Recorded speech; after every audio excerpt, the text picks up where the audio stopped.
Una importantísima caída en las encuestas. Eso es lo que se está viendo con la candidatura presidencial de Janet Jara, que tuvo un desplome de más de 8 puntos porcentuales, en lo que es uno de los cambios más fuertes en este nuevo periodo de la carrera presidencial, en ya propiamente tal la primera vuelta, nada de primarias, nada de tema antes, y que se da por una serie de razones, tanto por en parte ambigüedad en ciertos elementos, como simultáneamente la gestión que ella ha tenido en debates presidenciales, que ha tenido principalmente con Kast y Matei, donde no ha sido lo mejor, especialmente teniendo malos desempeños con la figura de Kast, y simultáneamente, y lo que más la ha dañado, son las palabras de figuras de su partido político, el Partido Comunista, de figuras como Daniel Jadwe, con mensajes revolucionarios bastante violentos, y que hablan de que todo ese discurso de que son comunistas distintos a los del siglo pasado, bien violento, es mentira, o del mismo Lautaro Carmona, el presidente de su partido político, reivindicando la lucha de clases, la dictadura del proletariado y la llegada a una sociedad comunista y que nada de estas cosas moderadas, media democráticas, socialdemócratas, ni nada del estilo.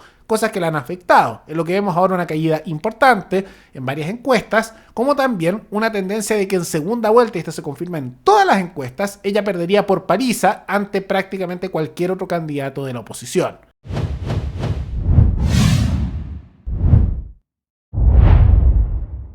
Ahí lo pueden notar, es una caída importante en las encuestas, como se ve en pantalla son 8,4 puntos de caída, un 8,4% que se ve entre el mes de junio y julio para la candidatura de Janet Jara, pasando un 33,8% a un 25,4%, mientras que la candidatura de José Antonio Kast tuvo un alza en ese mismo periodo de un 17,3% a un 22,4%, la de Matei sigue estancada cerca del 16%, un 16,8%, un 16,4%, pero tendencia a la baja, con una leve alza tanto para figuras como Franco Parisi, un 8,9%, un 9,1 y Johannes Kaiser de un 4,3 a un 5,8. Ahora, esta caída es monumental, es una caída muy grande de Janet Jara, que no solo se refleja en caídas en las encuestas de primera vuelta, sino que también se está notando en varias encuestas con estimaciones de qué ocurriría en segunda vuelta.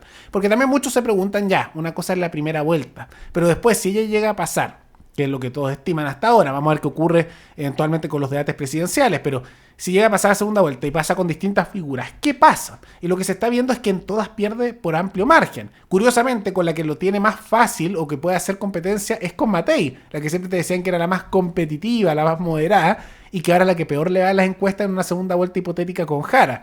No tiene mucha sorpresa porque Matei es pésima candidata, no es muy confrontacional y no se maneja muy bien a nivel de debates ni discursivamente, entonces es la más débil, pero lo que se ve es que en tanto encuestas como Panel Ciudadano UDD, como también la encuesta Criteria, la tendencia es la misma. Si llega a pasar Jara y tiene una segunda vuelta, por ejemplo, con José Antonio Kast, distintas encuestas dan distintos números, pero oscila entre una diferencia de 15 a 20 puntos porcentuales en una eventual segunda vuelta. O sea, una paliza, una paliza. Incluso las más generosas le dan como 10 o 12 puntos de diferencia, con Kast sacando 58%, por ejemplo, en la presidencial versus un 42% de la Jara. Eso es lo generoso, pero en realidad la mayoría de los datos que se observan son mucho más amplios. Y tiene cierto sentido, porque Jara tiene un problema muy grande de que muchas veces es ambiguo con ciertos elementos. Su discurso de todo es amor sonó muy bonito en ciertos momentos, pero al momento de enfrentarse con la delincuencia o su declaración en lo que hay que hacer con los presos de alta peligrosidad y pasarlos solo a trabajos comunitarios, que son penas bajísimas, presos de alta peligrosidad y, por ejemplo, asesinos, narcos, violadores, pederastas, una serie de delitos, es una estupidez de argumento, o también una serie de otras medidas económicas que son más bien terraplanismo económico por parte de Jara, que vienen con discursos, si somos generosos, del estilo económico de los años 40 y 50 en Chile, que fue bien desastroso, o si no somos tan generosos, llevando a situaciones catastróficas que se han visto en el continente americano, especialmente en Latinoamérica, a lo largo del siglo XX y comienzo del XXI, que tienen que ver con mucho estatismo y que han generado catástrofes económicas y en el mejor de los casos situaciones como la Argentina pre-Milei. O sea, no son buenas cosas. La suma de todos estos elementos ha afectado. Pero por supuesto también está la caída generada por el equipo de Janet Jara. Ha colocado en su equipo de campaña a gente muy radical de la izquierda, a muchas personas vinculadas al octubrismo. Eso es lo que se ha dado. También ha colocado en un rol predominante dentro de su discurso mediático a figuras de su partido político, que me da la impresión que incluso a la misma Jara no le gusta tanto, pero tiene que aguantarlo porque es comunista, ¿no? y ha tomado un rol no menor figuras como Lautaro Carmona, el presidente del Partido Comunista, partido de la cual es Janet Jara, que sigue reivindicando el marxismo-leninismo, que constantemente está dando discursos como si fuera un sacerdote de su doctrina, hablando de la pureza de sus ideas y simultáneamente de la revolución y la necesidad de llegar al socialismo y después para eliminar el capitalismo y pasar a la sociedad comunista y con principios marxistas-leninistas del estilo soviético. Y Jara no critica eso. Y esa es la doctrina oficial de su partido político, lo que muestra que todos estos discursos de moderación de ella son más bien falsos y hay gente que se está dando cuenta, que no le gusta eso con justa razón. Y al mismo tiempo, vemos que figuras como Daniel Jadwe, que ya dice que, ay, bueno, no estoy muy de acuerdo, y siempre es muy blandita al criticar los de su sector y con cosas radicales, ahí muy blanda. Pero cuando aparece Jadwe hablando también de discursos revolucionarios violentos, justificando usar incluso que el pueblo se subleve y sea violento porque el Estado actual no garantiza sus derechos, que lo clasifica como que el Estado no está interviniendo en todas las áreas de la sociedad y llame prácticamente a discursos revolucionarios violentos, ella dice que primero no sabe lo que están hablando y que no ha escuchado nada así, y después que, bueno, no está muy de acuerdo, pero que no le corresponde. Entonces no critica demasiado, no es muy creíble y eso evidentemente la va a afectar. Ahora vamos a ver qué pasa en segunda vuelta. Si llegara a pasar por uno de esos milagros Matei a segunda vuelta, ahí sería más complejo porque Matei es pésima candidata. Pésima. Ahora parece que no va a ser el caso porque Matei la hemos visto en un desplome sistemático. Ya en todas las encuestas está en un tercer o cuarto lugar. Parece o la está pasando o ya la pasó en varias de esas encuestas. Entonces ahí ya fue. Matei ya está en desplome y todos lo ven. Una candidatura muy débil. Pero vamos a ver cómo Jara se adapta.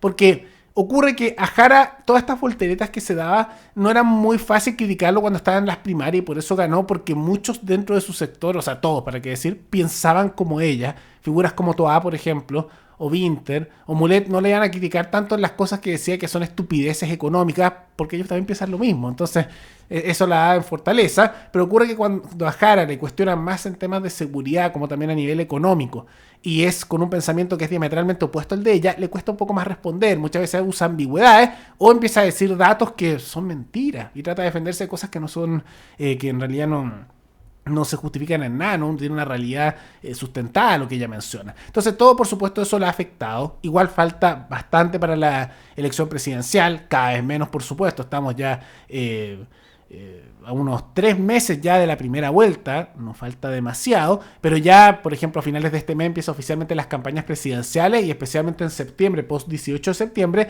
ya todos se ponen las pilas para hacer más campañas. Vamos a ver si eso cambia o no las cosas, pero claramente ha tenido una caída que, aunque ella sigue alto, la está complicando. Ahora, vamos a ver qué ocurre especialmente también con las posibles renuncias de Matei, que se está hablando que podría ocurrir en las próximas semanas, si es que sigue estancado cayendo en las encuestas, si es que renuncia Matei, quién pasa al tercer lugar. Hay que ver qué pasa con todas esas materias. Y también si Kast, que se ha caracterizado por evadir, tener controversias de cualquier tipo, hablar o en realidad hacer cualquier cosa, intentando mantenerse en las sombras y eso lo ha beneficiado, va a mantener esa estrategia y si eventualmente eso le va a servir a una eventual segunda vuelta, o qué intento de camuflaje va a hacer Jara para intentar mejorar de imagen. Solo el tiempo lo dirá. Pero de todas maneras son noticias bien malas, pero buenas para Jara, pero buenas para Chile, su caída en las encuestas, las complicaciones que está sufriendo, como también el desplome de Matei, que cada vez está más decadente y ya va directo a la tumba política con cómo está quedando su campaña. Pero más allá de todo eso, ¿qué les parece este desplome que ha tenido Janet Jara en las encuestas? ¿Por qué creen que se dio? ¿Es por lo que mencionamos en este programa o creen que hay otras razones? Y simultáneamente, ¿por qué creen que Kast está subiendo a la vez que vemos que Matei sigue estancada y en caída libre en algunas encuestas? Todo eso pueden comentarlo abajo. Y antes de terminar, quisiera recordarles que pueden recomendar noticias tanto de Chile como de otros países del mundo para otro video. Nos veremos en el siguiente programa. Hasta luego.